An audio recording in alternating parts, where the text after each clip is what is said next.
ત્યારે પાટણના વારાહીમાં આતંક મચાવનારા સકંજામાં આવ્યા છે। વેપારીને ધમકાવતા સીસીટીવીમાં કેદ થયા હતા। વારાહીમાં સામાજિક તત્વોએ આતંક મચાવ્યો હતો। એસઓજી પોલીસે મુખ્ય આરોપી સહિત બેની અટકાયત કરી છે, જ્યારે આરોપી આસિફ ઉર્ફે માયાની પિસ્તોલ પણ જપ્ત કરાઈ છે। આરોપીની અટકાયત કરવામાં આવી। એસઓજી પોલીસે તપાસ પણ શરૂ કરી છે।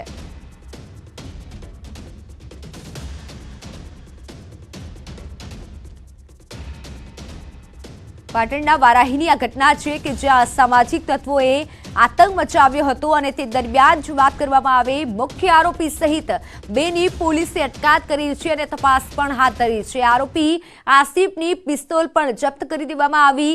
સમગ્ર દ્રશ્યો આપ આરોપીના જોઈ રહ્યા છો તે પ્રમાણે સીસીટીવી ફૂટેજ પણ સામે આવ્યા છે। સીસીટીવીના ફૂટેજમાં જોઈ શકાય કે અસામાજિક તત્વોએ આતંક મચાવ્યો હતો, પરંતુ હાલ તો પોલીસ દ્વારા કડક કાર્યવાહી કરવામાં આવી અને આરોપીઓને ઝડપી પાડવામાં આવ્યા છે। અટકાયત કરવામાં આવી છે અને તપાસ પણ હાથ ધરાઈ છે।